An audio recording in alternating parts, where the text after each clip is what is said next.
Hey guys, just a quick note at the top of the video. I have commissions open!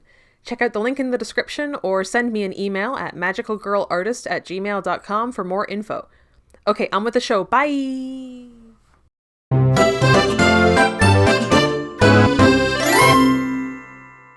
One of my New Year's resolutions for 2024 was to read more. I wanted to read at least 12 books, one per month. In order to stick to this resolution, I started keeping a book journal for the first time in my life. To be honest, I wanted the space to document my thoughts on all the books I read without having to post them on social media. And now you're getting to hear about them too. Lucky you. My journal is pretty simple. It's literally just a $3 notebook from the dollar store covered in stickers I've gotten from various places. It doesn't have to be anything too crazy, you know? I made sure to write down the title, author, illustrator if applicable, narrator for audiobooks, series if applicable, publication year, page count or length if it was an audiobook, and start date before I started reading each book, and that still left me plenty of space on the page for an end date, rating, and short review. When I first started, I tried to make it fancier. I had these little cardstock squares I was writing extra notes on. I was writing out favorite quotes and detailing the pages with washi tape and so on. I got about 3 books in and quit doing that, but sometimes when I had extra space on a page, I'd throw in a bit more decoration. I like using all my little stickers and washi tapes and decoration things, but I never think to. It was nice to have an excuse. So, just a couple little housekeeping things before we truly get started. To steal a bit from one of my favorite booktubers, Natalie from Weirdo Book Club, this video will contain spoilers, opinions, and general shit-talking. I surpassed my goal of 1 book a month this year, reading 17 books total, and I will be discussing all of them fairly in-depth. If there's one that you want to read but you want to go in unspoiled, go ahead and skip that section of the video. If I didn't like a book, I'm not going to be quiet about why. I'm also not going to be quiet about why if I did like a book.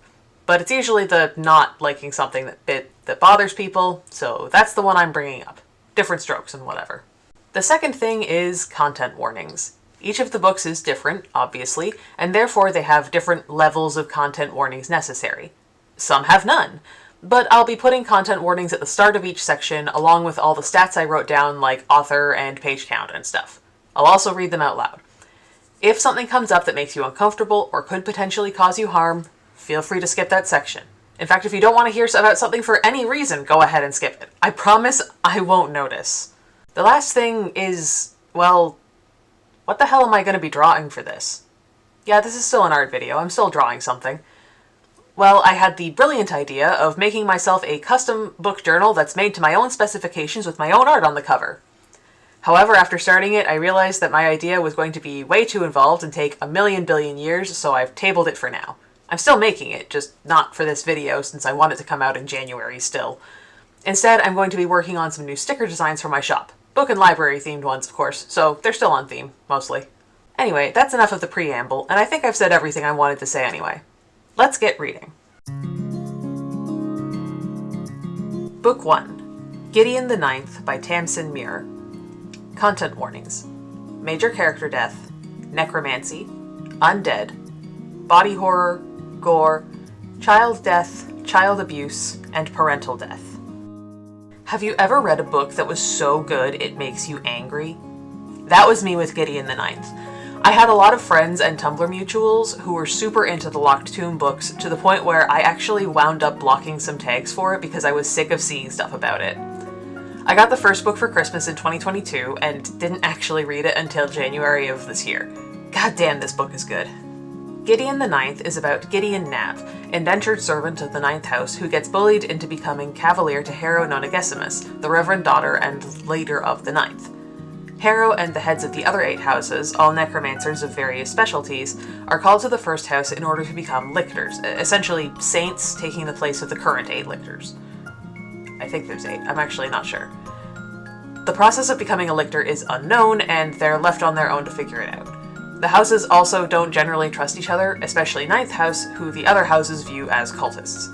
The book centers around the mystery of First House, especially once members of the other houses start turning up dead.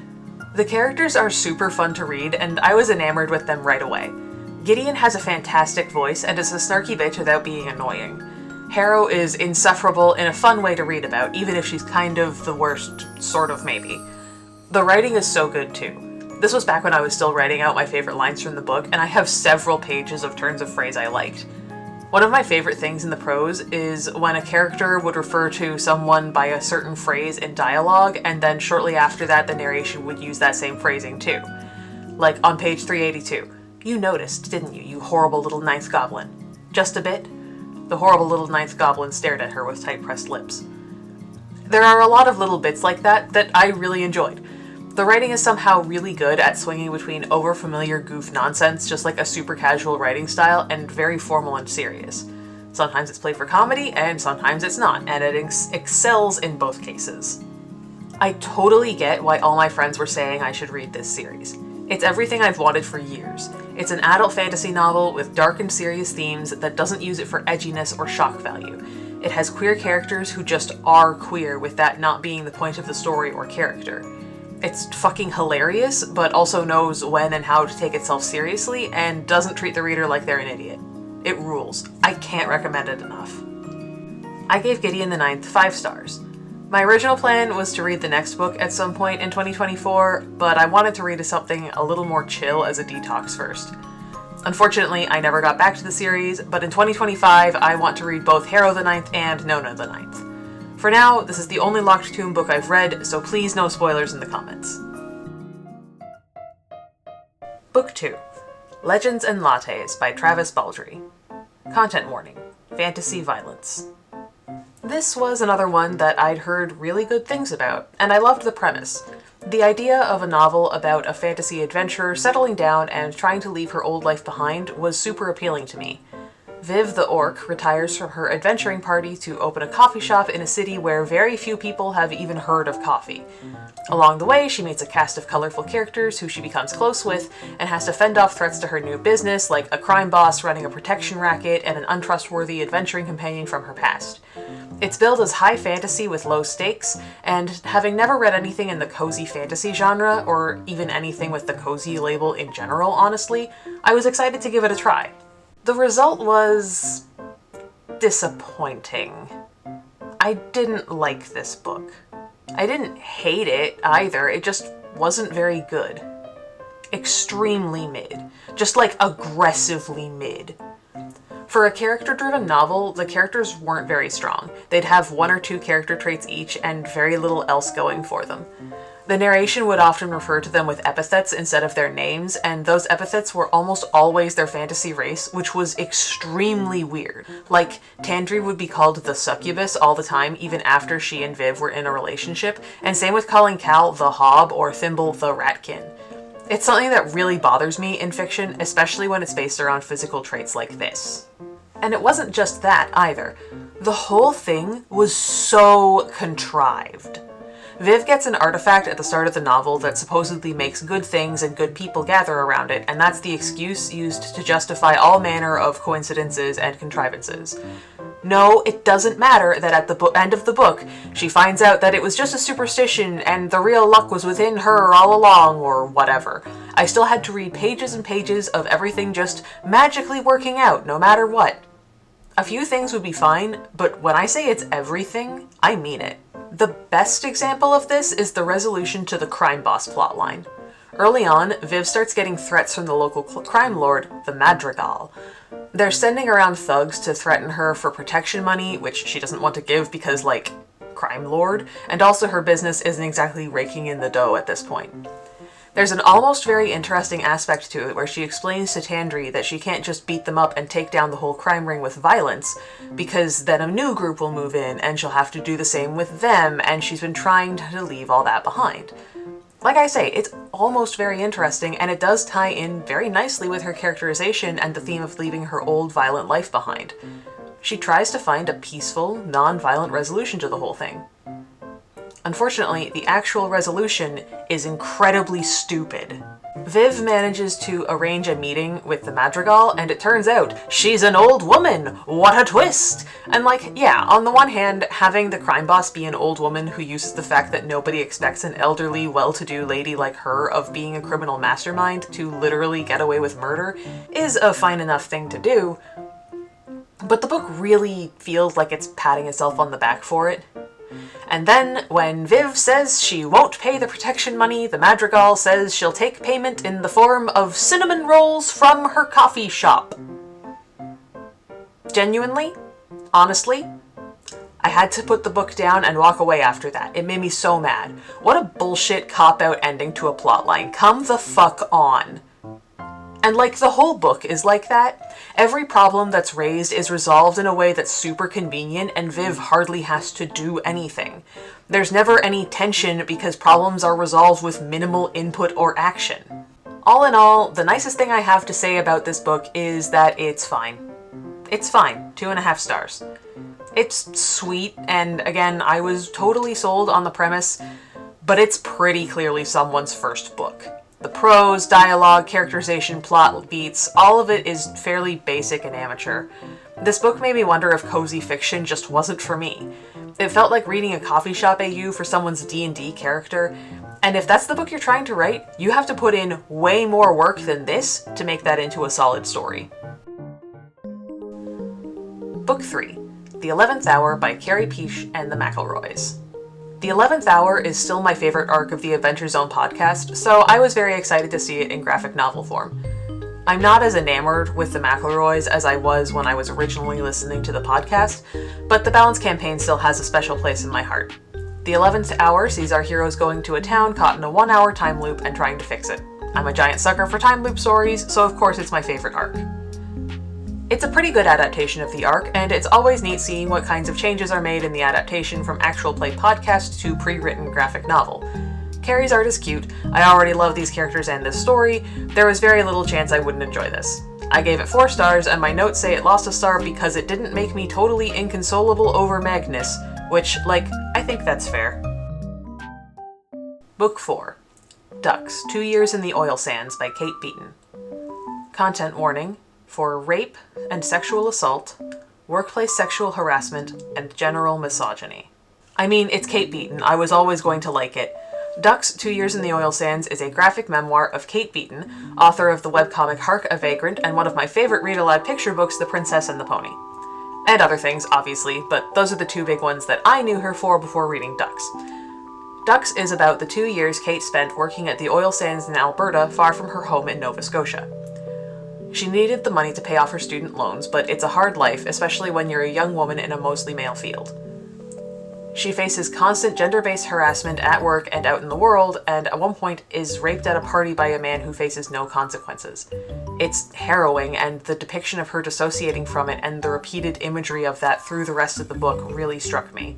I originally meant to take my time with this book, since it's fairly long, but I wound up binging the whole thing in a night. Kate Beaton's art is deceptively simple, and she's a marvelous storyteller. Ducks is insanely compelling, even the uncomfortable parts. I don't normally go for memoirs, but I picked this one up to read for my local library's adult summer reading club. The way they were doing it was by having a whole bunch of categories of books to read and giving you a draw prize entry for each one you filled. One of those categories was biography or memoir, and I chose this one because, well, Kate Beaton. It turned out later that it was on my mom's TBR as well, which was very funny because we normally have incredibly different taste in books. This book resonated with me. I never moved across the country for a thankless job where I regularly faced gendered harassment and sexual violence, but the times where she discussed being a woman in a space dominated by men really hit home for me. I've spent most of my working life in a very pink-collar career at the intersection of librarianism and education, but even though most of my colleagues for most of my life have been women, it's still a man's world. Most of our superintendents, principals, directors, and other management are still men. Women in those roles are taken less seriously, and the jobs and fields themselves are often targeted as being less worthy. I think the part that really got to me was the last couple of pages. Kate and her sister are out with friends back home in Nova Scotia after their time at the oil sands is over. They run into a few of the young guys from out there that they used to know, who start in with their usual sexist banter. The sisters laugh it off using the survival mechanism they've had to use for the last 2 years, fawning. After the guys leave, their friends confront them, asking why they just sat there and took it. Kate and her sister look at each other, unable to give an explanation, and the book ends. It was powerful. It didn't need to go into any more detail, I understood. I gave Ducks 5 stars, and it deserves every one of them. If you can handle the subject matter, I highly encourage you to read this book. Book 5, The Turn of the Key by Ruth Ware. Content warning for child death, workplace sexual harassment, and voyeurism. This was another one I picked up for my library's adult summer reading program. I think the category for this one was a book in a genre you don't usually read. Several years back, I read another Ruth Ware book, The Death of Mrs. Westaway, which I really thoroughly enjoyed, despite real-life mystery and thriller novels generally being more my mom's thing than mine. So I figured I'd pick up another one of hers and give it a shot, and I liked the premise of it a lot. Rowan takes a nanny job in a smart house where everything is controllable through an app, and there are cameras everywhere. At the start of the book, we learn that one of the children in her care has died and she's been accused of murder, and the framing device is that she's writing to a lawyer from prison to try and get him to represent her. Now, if you know anything about me, you know that I fucking hate smart technology and the growing panopticon of public life, so obviously, I was all over that. Under no circumstances should my dishwasher need to connect to the internet. And the fact that there were cameras in all the bedrooms was extremely disturbing. The fact that Rowan covering the camera in her room was a point against her during the investigation is insane. Why wouldn't she? Is she not entitled to some amount of privacy? I get that obviously the book was making a statement about that, and I can totally see why cops who would have definitely already decided she's guilty would use that against her. It was still fucked up and weird. Anyway, the unfortunate thing is that I didn't enjoy this book all that much. Ruth Ware is extremely readable, as evidenced by the fact that I read the whole thing in 2 days, but I didn't enjoy being in this protagonist's head. She was entitled and catty and mean, and I've worked with enough people exactly like her to not want to subject myself to more of it. Obviously, I don't want her to go to jail for the crime of being kind of shitty and not great at her job, but still, I don't know. I don't think I need protagonists or point of view characters to be likable, but I would like them to at least be fun. Rowan wasn't fun to read about. I also wound up figuring out most of the twists ages before they actually became relevant. Like, yeah, of course it was the shitty little girl who was messing with her and not actually ghosts. Of course she was pushed out the window by the less shitty little girl by accident. Of course there was nothing sinister going on with the Poison Gardens gate. That was such an obvious red herring. Of fucking course the previous nannies left because of sexual harassment from their fucking creep-ass employer. There's a fine line between a book being predictable and the reader being able to just, pick up on clues in a mystery novel, but to be honest, I'm not sure which side of it The Turn of the Key sits on. I just know that it did make it less enjoyable. There were a few things I didn't figure out ahead of time, like that the dad in the family was also our protagonist's biological dad, but the ones I did still made the book a worse read for me.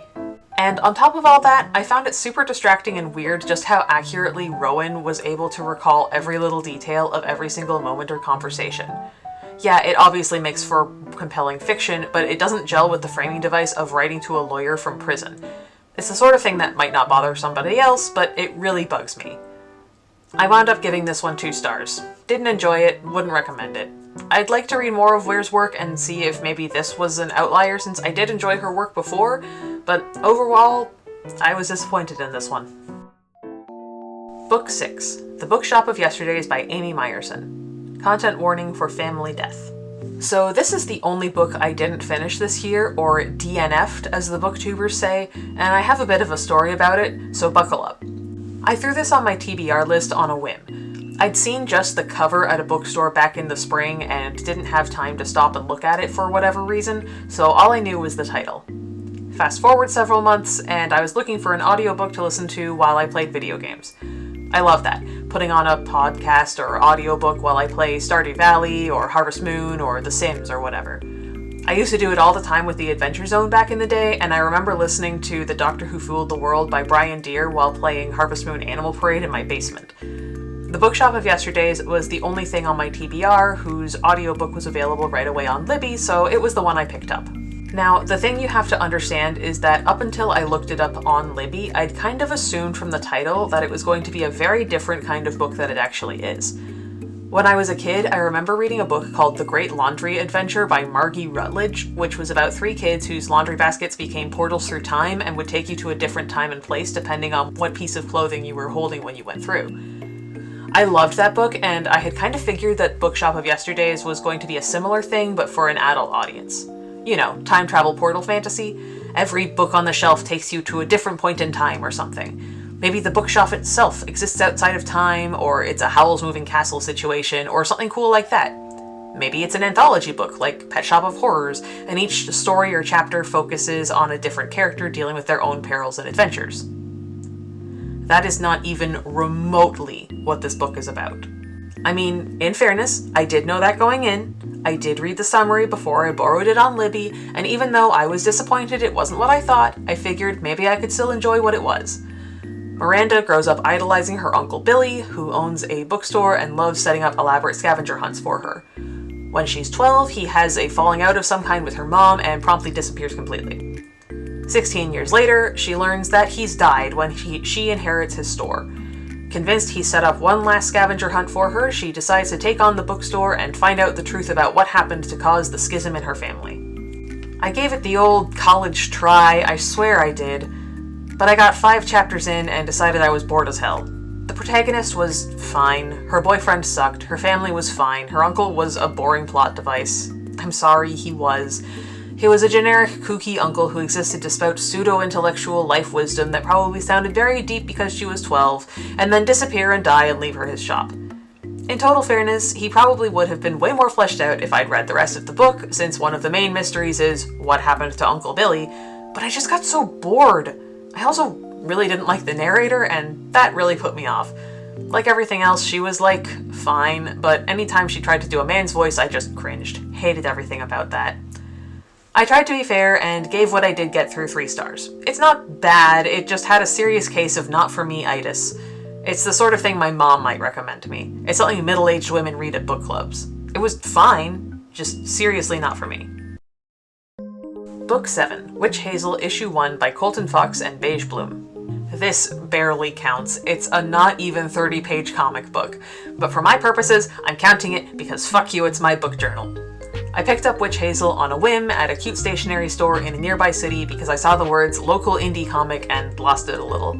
I'm a sucker for that sort of thing, and I know if I were to ever try and publish something, I'd hope other people would have a similar reaction, so I try to get that stuff when I can.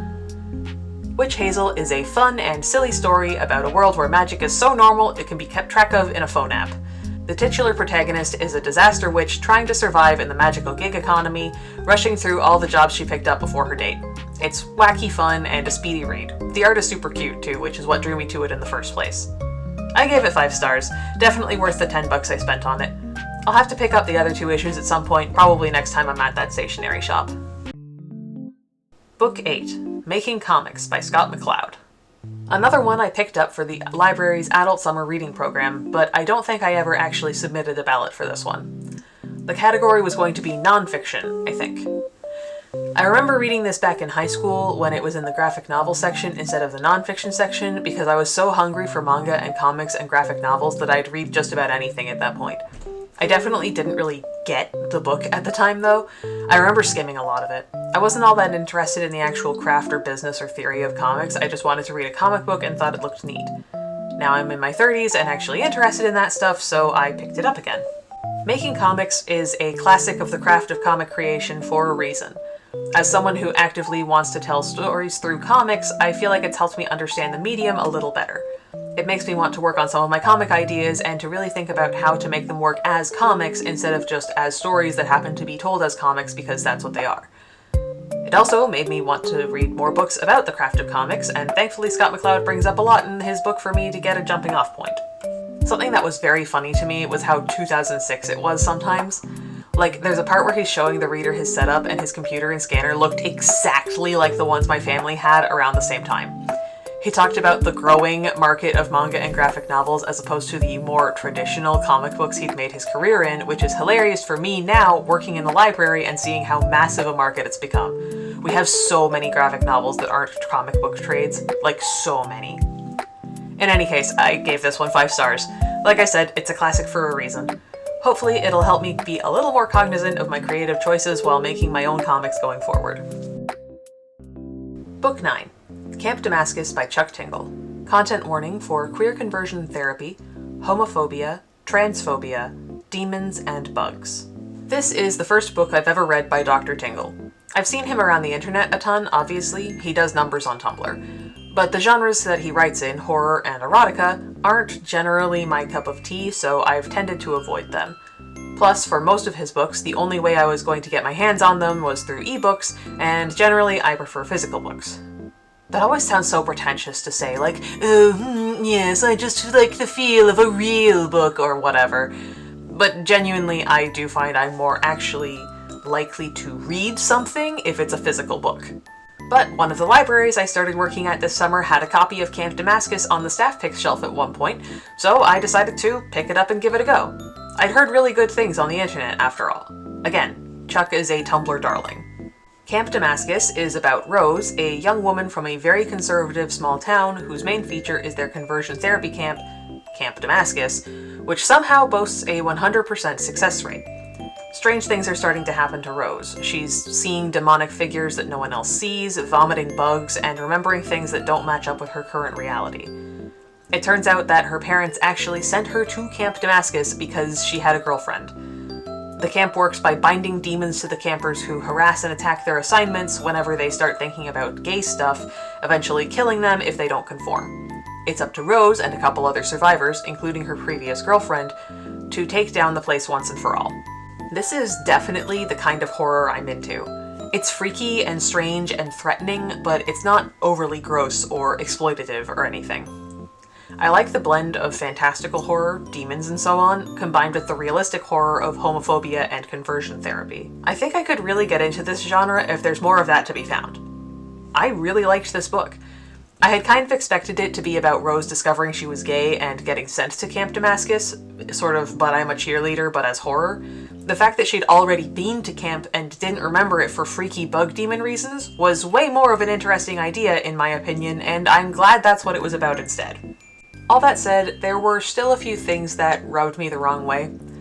Something I remember seeing online was the use of epithets, like I mentioned with Legends and Lattes, and Chuck talking about why he used them the way he did to convey Rose's thought process. I don't know, maybe reading that post before actually reading the book made me biased, but I didn't mind it as much in Camp Damascus. I think a big part of that is it does make more sense for Rose to think of people in terms of her relationship with them. Narration will often refer to characters as my friend, my father, and so on, than for a third-person narrator to refer to characters by their fantasy race. Either way, it bothered me way less in Camp Damascus than it did in Legends and Lattes, but it was still a noticeable thing that irked me. Another thing that got to me were the few truly eye-rolling moments that were clearly trying to be Chekhov's guns, but that were just a little too obvious. The unbinding spell in particular was a bad one. Like, I wonder what the spell called an unbinding spell with a picture of a demon getting shackles removed from it could be for. Rose is far too smart to not be able to figure that out. It irked me. It was irksome. Other than that, though, I really enjoyed this one. 4 stars. Chuck Tingle's other horror thriller novel, Bury Your Gaze, came out in 2024, and I want to read it, but unfortunately, neither of the libraries I work at has a physical copy, so we'll see how long it takes me to get around to it. Book 10. Bookshops and Bone Dust by Travis Baldry. Content warning for fantasy violence, necromancy, and undead. I felt a little bad reading this before continuing the Locked Tomb books, but I wanted to purchase those, and this was available at the library. Bookshops and Bone Dust is a prequel to Legends and Lattes, but the 2 books can be read in either order. This one takes place when Viv is just getting started in her career as a mercenary. She's young and brash and reckless and immediately gets injured during a confrontation with the necromancer. She's sent to recuperate in a small port town where she befriends the owner of a failing bookshop and tries to help her get back on her feet, while also trying to figure out if the necromancer the rest of her company is tailing has her sights set on this town next.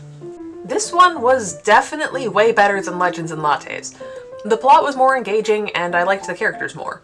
It felt like there was more going on, and that the things that happened were the results of the actions of the characters rather than just being because the plot says so like in the first book. The resolution to the Vereen plotline was way more satisfying than the crime boss plot from Legends and Lattes or even the actual climax. The characters were more fleshed out too. I even felt like the romantic connection between Viv and Maylee was way more compelling than Viv and Tandri in the first one. They had more chemistry, more moments where I read them as having romantic feelings for each other. Maybe it's because if you've read Legends and Lattes, you go into Bookshops and Bone Dust knowing this is a doomed romance. Viv is going to leave town eventually, and Maylee isn't in Legends and Lattes. If that's the case, you kind of have to put in all these sweet little moments so that the eventual separation at the end hits even harder. By contrast, Viv and Tandri's relationship felt flat. It didn't feel like a gradual coming together, a slow burn like I assumed Travis Baldry was going for. It felt like the book just decided Viv and Tandri were interested in each other now. Everything in that book felt so flat. This book was a decided improvement. It was only mostly good in comparison, though. For as much as I liked the improvements, they were mostly just that. Improvements. It's still a pretty middling book. The epithet problem is still incredibly prevalent, and although the character writing has developed, there are too many extraneous ones who don't really matter, just thrown in there to make the world feel real and lived in. Again, I'm not sure if this is an issue with the cozy genre in general for me, or just Baldry's writing. All in all, I gave Bookshops and Bone Dust 3.5 stars. It was still just mostly okay, but a definite improvement. Legends and Lattes was a slog to get through by the end because it was just kind of dull and boring. This one improved on the idea a lot, but could still use some work. I hope Travis Baldry keeps writing and improving. I'd like to see what he'll write next. Book 11, Pulling Your Own Strings by Wayne Dyer. This one I read for therapy homework, which my therapist got mad at me for calling therapy homework. He told me to look up a bunch of Wayne Dyer on YouTube, which I didn't do because of how much AI shit there is on there. Instead, I went and found one of his books on Libby so I could listen to it in the car. This was the only one available in any sort of decent time frame. The other ones all had waiting lists over 20 weeks long, and this one was only 2. I could have also picked up some physical books, but again, my plan was to listen to them in the car. The reason my therapist got annoyed at me when I called this therapy homework was because he didn't want me to think of it as a one-and-done process. He wanted me to listen to these things over and over until they became ingrained. And I can appreciate the sentiment, I really can. But I hated this book and didn't want more Wayne Dyer in my life than there had to be. First of all, and this is an extremely petty gripe, but it's my video and I don't care, it was kind of a shit audiobook. When I'm listening to an audiobook, I'm expecting it to be the same words as the print book, just read aloud. That was not the vibe I was getting from this book. I haven't sought out a print copy to check and see if the book was actually just written like this, but it really felt like a ramble based on the notes of the original book. It didn't feel like the book was being read to me. I assume this was to make it feel more comfortable and accessible. It did not work for me. Hated all of that very much. Also, it was clearly originally recorded for cassette because he mentioned that the current year was the 90s, and there was a clear and obvious break between 2 same-length halves. That's neither here nor there, I just thought it was funny. Anyway, point 2 was that it was just so banal. Most of it sounded alternately like my mom or an overly enthusiastic validation post on Tumblr, but filtered through an annoyingly over-friendly church pastor. Like, when it comes to changing my behavior or way of thinking, I personally need practical advice for how to do that. Ideas for noticing unhealthy or unhelpful thought and behavior patterns and how to change them, that kind of thing. And in all fairness, there was some of that here, but it certainly didn't feel like it made up the majority of the book. It was a lot of stuff like, make sure to say no to things you don't want to do, and it's like, okay, Wayne, how do I do that without feeling massively guilty about it for days to weeks afterward? It just wasn't very helpful for me, specifically. I'm sure it resonated with some people, but I hate feeling like I'm being preached to, and this guy came off as super preachy. He was clearly going for down-to-earth friendly and whatever, but he just had this holier-than-thou attitude underlying everything that really rubbed me the wrong way. It felt lacking in nuance. Also, he just seemed like kind of an asshole. Like, there was an anecdote he gave about getting his power turned on in a new place his family was moving into, and how when he called the power company, they were like, well, it's Friday, you should have called Tuesday, and he's like, well, I can't should have called Tuesday, I'm calling you now. And the whole thing was basically meant to be like, you can't go back and do something you should have done earlier when you were supposed to. You can't change what has already happened, or not happened, as the case may be. You can only move forward in the now. Which, great, but also if I'm the poor sap on the other end of the phone, I'm exhaustedly passing this one off to my manager because he's totally not listening to me when I tell him our company policy and that I can't do anything about it. He specifically advocated for bypassing random retail workers and just harassing management when you're like returning something late to the store, because that's how you get to the people who can actually get you what you want. And like, no, actually, as someone who has worked retail and customer service, you know what that does? It makes the entire store shit talk you the second you walk out the door. Fuck you! I wound up giving it 2 stars. I didn't like it. I gave it an extra star because there were a couple things I found helpful, like ways to push back against mistreatment without being rude, but I hated this book and I didn't read anymore like my therapist suggested. Unrelatedly, I no longer see that therapist. Weird. Book 12. This is How You Lose the Time War by Amal El-Motar and Max Gladstone. This is the only secondary spoiler warning I'm going to give the whole video. I went into this book totally blind and I think it's a fantastic way to experience it. If you want to read this book and haven't yet, consider skipping this part of the video.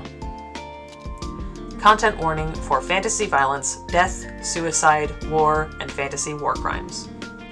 Fantastic. Amazing. Exactly as good as everyone online said it was. I'm so glad I was able to remain unspoiled for the whole thing. Please do not spoil people in the comments. There were so many points in this book where I just couldn't put it down. There were a ton of times where I forgot about a detail and then it became important and I'd be sitting there hooting and hollering like, oh, that bit, I remember that! Like when Blue talks about getting sick as a child and then right at the end, Red's the one who makes her sick, which also makes her immune to the poison, and when I tell you, I fucking screamed.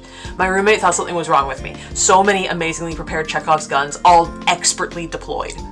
It's also a fairly breezy read since the chapters, such as they are generally on the shorter side.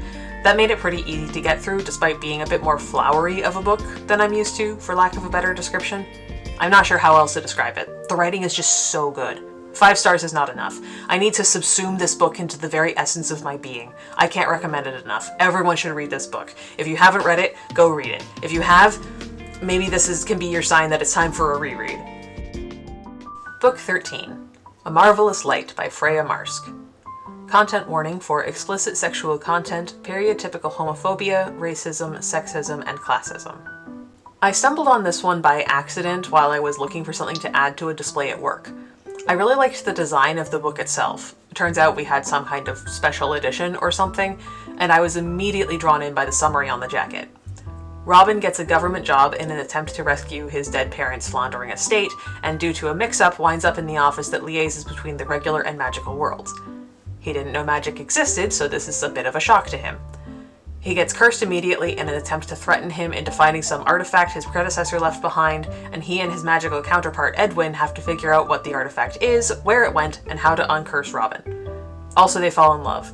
And it's like the 1900s or whatever. Honestly, I really enjoyed this one. It was a lot of fun with genuinely fascinating and intriguing world building. The magic system was super interesting, and having our main guide for it be someone who's extremely knowledgeable but not able to actually wield magic super effectively was good, I think. I feel like it's very easy to have a character who both knows a lot and is super good at what they do, but I preferred this. I liked the plot, the characters, the time period, the ways they hide magic from the non-magical world, all of it. It was like if Harry Potter was actually good. Wasn't expecting there to be explicit sex scenes, so go in more forewarned than I was, I guess. Robin and Edwin were delightful to read about. I guess they could be called Grumpy Sunshine, but I don't know, it reminded me very much of the way I tend to write Pahatu and Kopaka when I'm shipping them, so I liked that a lot. Robin's sister Maud was also great, and I liked how realistically despicable Edwin's family were. Something that really hit home for me was Edwin's inferiority complex about his magical ability. Like, he loves this stuff. He should be good at it, but he isn't. And then later it turns out there's a whole other kind of magic that the men of this country, the book's words, not mine, would never consider on the same level as the kind they do, maybe even more, and it works for him so much better. As someone who self-diagnosed as autistic in her 30s, there were a lot of moments in his arc where I really related to the idea of not being able to do things the way everyone thinks you should be able to, but doing other things just as well, if not better. And being mocked for needing help. And struggling with social cues. He resonated with me, is what I'm getting at. I accidentally blasted through the first half of this book in like a day. It really helps me remember that, oh yeah, I like reading for fun. I gave it 4.5 stars. Sometimes the prose can be a little obnoxious, so that knocked it down half a star. But overall, it's quite good, and I liked it a lot. The second book is about Robin's sister, so I'm looking forward to reading that for sure. Book 14. The Woman in the Library by Sulari Gentile. Content warning for murder. I had to blaze through this one because it was due back at the library soon and I'd run out of renewals. It was very funny. My mom actually read this one around the same time as me, and we usually have very different tastes in fiction, so it was fun to compare notes with her. We both enjoyed it too, which was nice. There's a really interesting framing device for this one. Hannah, an author from Australia, is sending her manuscript chapter by chapter as she finishes them to her friend Leo in Boston, America, to help her with the local details. In the book within a book, a woman's scream is heard in the reading room at the Boston Public Library, causing 4 people sitting with each other to strike up conversation. It's originally brushed off as nothing, but then a woman turns up dead, and the 4 of them turn out to have way more connections to the case and each other than they thought. Each chapter ends with Leo's thoughts on it as sent to Hannah. Hannah eventually also names a character after him. Except then the real Leo starts sending her crime scene photos as research material, especially of women who have been brutalized and killed, claiming he got there before the police to take them.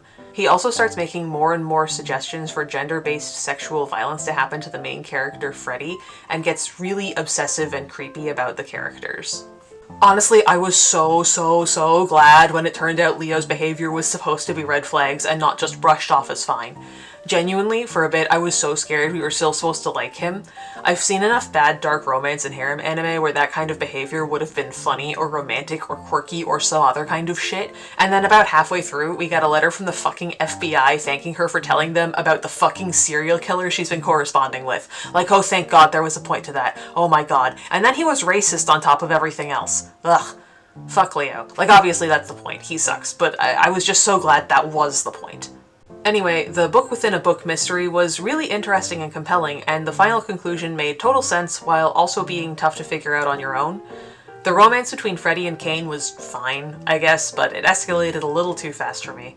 I like a nice slow burn, and this wasn't that. I'm gonna be honest, I'm not sure how I feel about the ending. Why was fictional Leo there? What was that supposed to imply? Genuinely, I'm confused about that. It was a weird way to end it. In any case, I gave it 4 stars. Very good, and I'd like to read Sulari Gentile's other standalone book that we have at the library. Maybe next year. Book 15, The Last Dragon of the East by Katrina Kwan. Content warning for imperialism, colonialism, self-harm, suicide, murder, and mild gore. This was actually the first and only book I read this year that came with its own content warning, or excuse me, author's note, which reads as follows. The Last Dragon of the East is a fantasy intended for adult readers. While it is a hopeful tale of love and devotion, the journey on which our characters will embark is one steeped in war, violence, and death. Readers who may be sensitive to more mature themes of self-harm, suicidal thought, and torture are encouraged to take heed. Now set forth, and find your fated one. I feel like that last sentence should have been my first red flag, honestly. Something about the phrase fated one, capital F, capital O, just makes something in my soul cringe. This was another one I picked up at work on a whim. The cover looks nice, and I was interested in the idea of a human-dragon romance. And it's new, and Canadian. Wow! So this book is about Sai, a young tea house owner who can see people's red strings of fate leading them to their soulmates. He gets a couple of dragon scales as medicine for his mother's illness and immediately gets blackmailed by the Emperor into going into the country he's currently trying to annex and bringing back the dragon they belonged to. Very quickly, we learn that his soulmate, fated one, is said green dragon. Not only that, but he's the reincarnation of her dead husband, a red dragon. We get bits and pieces of a legend about the 2 of them and their son, and the Emperor, who was once their son's fated one, as the story goes along.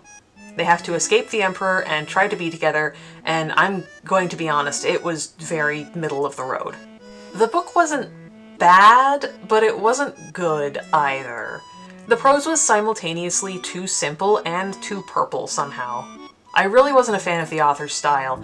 It was so flowery and over the top, and then also just not very interesting to read. Like, that author's note is pretty indicative of how pretentious 90% of the writing feels in this book. I don't know, after reading something like This Is How You Lose the Time War, I feel like you've got to work really hard to impress me with prose trying to be cool. This wasn't it for me. I also lost interest in the characters very quickly. Sai was kind of annoying, if I'm being honest. He was super cheerful and upbeat, except when he wasn't, and knew he was annoying and leaned into it. Like, I'm sorry, knowing you're being annoying doesn't make you less annoying. His sudden anger issues once he starts regaining his memories of his time as a dragon were absolutely not explored at all, and while we're on the subject, I hated everything about the emotional transformation dragons supposedly have going on in this universe. There's some kind of strong emotion that triggers their ability to transform into dragon form. For Sai, it's rage. For Jin, the green dragon love interest, it's sadness. extremely eye-rolling. Literally the day before I got to this part, I'd been talking with my brother about how men are portrayed in fiction as getting angry about tragic stuff that happens. The Punisher, John Wick, Kratos, hell, even Goku going Super Saiyan for the first time was out of rage over Krillin getting killed right in front of him. Meanwhile, women always have to get super sad and weepy, delicate and beautiful even in our grief. Pisses me off. And then Jin says their dead son's emotional trigger was happiness. Gag! Anyway, this book made me realize I actually kind of hate most stuff involved in the soulmates trope. The whole thing was just man bothers woman until she gives in and fucks him, but it's okay because they're soulmates actually. I also have mixed feelings about the background gaze. On the one hand, it feels like people being totally cool with queer couples in this fantasy setting is just there to show how good and progressive the author is, even though of the two actual gay characters, one dies before the story even begins, and the other is the guy who killed him, who also dies himself. Like, cool, nice lip service. But then I was looking back at how many books I read this year that couldn't even do that. The Turn of the Key, what I read of Bookshop of Yesterdays, The Woman in the Library, the one I've got coming up after this, not even a mention of two background lesbians or anything. Maybe if I hadn't read so much actually queer fiction this year, 8 of the 14 fiction books I read this year were about queer protagonists, 9 if you count Taco in the 11th Hour, I wouldn't be so annoyed. But somehow it feels like I notice bland lip service more than the total absence of queerness. It feels bad, like at least Katrina Kwan is trying. But I don't know, I've gone back and forth on how I feel about it several times. The ending also fell totally flat for me. I wish it had ended sooner, not only because by that point I'd been dragging myself through the last few chapters, but because it just felt too clean. I was hoping it'd have an ambiguous but hopeful ending. I'm always a sucker for those. The book actually ends with Jin dying and Sai sticking around for another few decades, not aging because he's a dragon. He found Jin's latest reincarnation when she was a baby and then stayed the hell away from her for 20 years, which honestly, I was so relieved when I read that. Like, oh thank God, at least this book isn't trying to make grooming okay because they're soulmates. Anyway, then she comes to find him because she can see the red strings of fate too, and he explains everything to her, and shortly after that she figures out how to turn into a dragon, and they go flying together and live happily ever after, or whatever. There were 2 points I was hoping it would end. The moment after Sai realizes Jin has been reincarnated, or, failing that, the moment after Jin's reincarnation reappears in Sai's life. As it is, I feel like it goes on just a couple chapters too long. Maybe it's because it is, at its heart, a romance novel, and those are always supposed to have happy endings where the leads get together for real at last or something, but it just felt kind of tacked on and hokey, and I wish it had ended just a little sooner with the implication that they really would get their happy ending this time. 3 stars. It's fine, I guess. I don't think I'd recommend it, not because it's bad, it's just kind of not very good. Book 16, It's Not a Cult by Lauren Danoff. Content warning. For cults, drug addiction, non-consensual drug use, rape and sexual assault, and parental death. Jesus Humperdinck Christ, fuck this book. Fuck everything about this book. Every new word I read made me hate this book more. Lauren Danoff can meet me in the fucking pit. It's Not a Cult is about Glinda, a grad school dropout in her mid-20s who recently moved back in with her mom on account of, you know, dropping out of grad school. Her mom is in a cult and totally enamored with Arlen, the cult's leader. Glinda's trying to get a job because the only one she can get right now is at a dunk tank at a local Ren fair, which sucks except for her only friend Troy, who she works with and who definitely has a thing for her. On learning that her mother is going to marry Arlen and let him turn their house into a commune, Glinda joins the cult in order to take it down from the inside and save her mom. Or at least that's what it says on the back of the book. Now, to be fair, I don't know how much of this specific criticism I can lay at Lauren Danoff's feet here. I don't think authors get to choose much about what goes on the cover of their book, even the summary. But Glinda learns about her mom's engagement in chapter 2 and doesn't join the cult until chapter 20. 2 entire thirds of the way in. It's not even really given that much narrative weight. Like, yes, obviously it's a big deal. She gets psychologically tortured by being locked in a tiny closet in total darkness for days and barely fed and drugged constantly. But the actual decision to join up in order to get access to her mom again? Barely glossed over. Again, if that wasn't what it said on the back of the book, I don't know if I'd have this big of an issue with this specifically, but it is, so I do. As for the rest of it, my god. This book wants you to know just how quirky it is. Glinda and her twin sister Dorothy were named that because they were conceived at a drive-in showing of The Wizard of Oz. So crazy.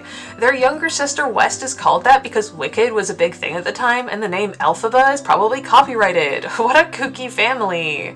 Dorothy's boyfriend, later husband, is obsessed with Bigfoot. How wacky! We're introduced to Glinda oversharing at a job interview in a soaking wet Ren Fair dress. Super quirky and relatable, right, my fellow millennials? Troy is just a fun, adorable guy who loves working at the Ren Fair, and Glinda is so fucking mean to him about it. Actually, Glinda is just mean about everything all the time. She's constantly saying horrible things to people, but we're supposed to feel bad for her because she didn't really mean it, and she has trauma. She was raped by her boyfriend and threw up on him, and then a couple days later, her dad died. Which, don't get me wrong, those are super traumatic things to happen to a person. But also, they do not make the way she treats the people around her okay. She treats Troy figuring out that her sister's boyfriend is his cousin and not telling her for like 2 days as this huge betrayal. Like, girl, get over yourself. Not to mention the horrible shit she did to Dorothy. She stole her phone, texted her boyfriend that she wanted to break up, changed his number in Dorothy's phone to hers, returned the phone, and texted her pretending to be her boyfriend saying she wanted to break up. That's not something that someone does by accident. That is insane, mean-spirited, disgusting behavior, and I completely stand by Dorothy wanting nothing to do with her after that, even if she hadn't already been an insufferable bitch beforehand. Not to mention that Glinda did all that because she was upset that her sister was dating a guy she didn't like, who she didn't like on the sole basis of his gender. Because of her trauma, you guys, so that makes it sympathetic. Gag. And nobody in this book can ever talk to each other like normal people. I don't know, after the third failed conversation between the same group of characters, I started wanting to bang my head against the wall. Like, on the one hand, at least they are trying to talk, but it was a different, more annoying type of miscommunication here. The characters were trying to talk things out, but no one was ever listening to anything anyone else ever said. Like I said, so fucking annoying. It didn't help that the dialogue was corny and stupid, too. If I had to read one more stupid line about "you're my Bigfoot," I was gonna hurl. Glinda is 25 years old and unironically using the word samesies in a serious conversation with the man she's in love with during the emotional climax. I'm losing my mind. She is so childish. Everyone in this book felt like a cartoon. Glinda was a mean-spirited parody of a man-hating feminist who only hates men because of her sexual assault trauma that you might have seen in 2013. Troy was the adorable love interest who followed her around like a puppy for no reason. West was the emo teen who the author kept trying to convince us had a rich inner life that she never shared with Glinda because she hated her, but she never really became anything more than the emo teen. Dorothy was the only bitch in this book I respected, and even she got on my nerves sometimes. Arlen was a cult leader, but like specifically the pop culture idea of what a cult leader is like. The tone swung wildly between this stupid, quirky bullshit and some truly dark and horrendous stuff. The way the cult stuff was treated was insane. Everything to do with the cult and everything to do with literally anything else was just so totally incongruous that it made the book jarring to read. I'm sorry, I don't think you can have a book that both has this quirky, goofy tone and is about how serious and abusive cults are. Pick a struggle. And I don't believe for a second that Lauren Danoff did any research into cults outside of watching true crime videos on YouTube about Jonestown. Again, the pop culture idea of what a cult is. People are walking around a bus station in robes in the middle of the day, and there's not even any lip service about people looking at them strangely. Also, and this is small potatoes, but again, it's my video and I do what I want. At one point, Arlen throws a phone into a fireplace to destroy the evidence of his crimes on it, and it just kind of bursts and goes up in flames. A cursory Google search will tell you that lithium batteries, like the ones in smartphones, for example, are extremely difficult to put out when set on fire and also release toxic gas. I feel like it would do more than just break the phone, and then the house is set on fire for unrelated reasons later anyway. It was just stupid and took away from what had been a fairly decent climax, and the only part of the whole book that I actually kind of liked a little. 1 star. I think this is the only book I read all year that I gave 1 star. Fuck this book. Don't read this book. It sucked ass and you deserve better shit. Go read Camp Damascus or something. Don't read this. Book 17, A Restless Truth by Freya Marsk. Content warning for explicit sexual content and period-typical racism, sexism, homophobia, and classism. Squeezed one more in under the wire for 2024. Mostly I speed read this one because, as the sequel to A Marvelous Light, I knew I'd at least enjoy it more than It's Not a Cult, and I didn't want to end the year with one measly star. A Restless Truth is about Maud, Robin's sister from A Marvelous Light, and Violet, a new character. Maud is supposed to be bringing an old woman with the second piece of the first contract back to England on an ocean liner, but within hours of leaving port, her charge is found dead. Thanks to some literal foresight from Robin, she knows Violet is meant to help her out, and the two of them, plus Hawthorne, a recurring character from the first book, and Alan Ross, a new character for this one, have to find who killed her and what happened to her piece of the contract. Also, Maud figures out she's a lesbian. Good for her. This one was fun. I liked Maud and Violet a lot, especially Maud. The idea of being completely unsure what it is that you actually want to do and pivoting to so many things that you never really become much of anything really resonated with me. For no reason, don't worry about it. She's also stubborn in an endearing way even when it gets her in trouble. I like that she has a magical gift of her own, being a medium, despite not being a magician, just like Robin. It makes them feel a bit more equal as protagonists. I liked that they figured out where the missing piece of the contract was about 2/3 of the way through, and then it became a fun little cat and mouse of trying to keep the bad guys from figuring out what they were looking for, while also keeping up the ruse that they totally had it on them and they definitely shouldn't keep searching the ship. I kept waiting for some kind of Ace Attorney, let's put the parrot on the witness stand shenanigans with Dorian, but alas. However, it did make me nearly apoplectic when I realized that Dorian was an African grey parrot and was, therefore, Dorian the Grey. How dare you, affectionate. 4.5 stars, same as the first one. Marsk described this book as more fun and Woodhouseian than in the acknowledgements section, and as someone who has never read P.G. Wodehouse, but who was raised by the world's premier Wodehouse stan, I adored that. Just from how much they featured in this book and how many unanswered questions there are about them, I'm guessing the third and final book in the trilogy is going to be about Hawthorne and Ross, which I'm looking forward to. But that'll come later in the year. I already have several books lined up for the start of 2025. Well, that's going to do it for me. If you're looking for recommendations, my top 5 books of the year were This Is How You Lose the Time War, Gideon the Ninth, Ducks, both Last Binding books, and Camp Damascus. Also making comics if you're into nonfiction about comics. This was really fun. I'm glad I started keeping a book journal. I forgot how much I do actually enjoy reading as a hobby until I picked it up again, and having a job at a library again has helped me get excited about books in a way I haven't felt in years. Make sure to check out, and support your local public library any way you can this year. Many have had their budgets cut and could use the support. Remember, if you pay taxes, you've already paid for our services. Make sure you use them. For 2025, I'm going to stick to the same resolution I had last year. At least 12 books, 1 per month. I fully expect to do more than that. As of this writing, I have 3 out from the library, but by keeping it low and reasonable, I'm more likely to actually reach my goal. Please let me know if you have any recommendations for me based on what I liked here. Did you read any of these books, either in 2024 or earlier? What did you think of them? Let me know. Have a good one, and I'll see you in the next one. Bye!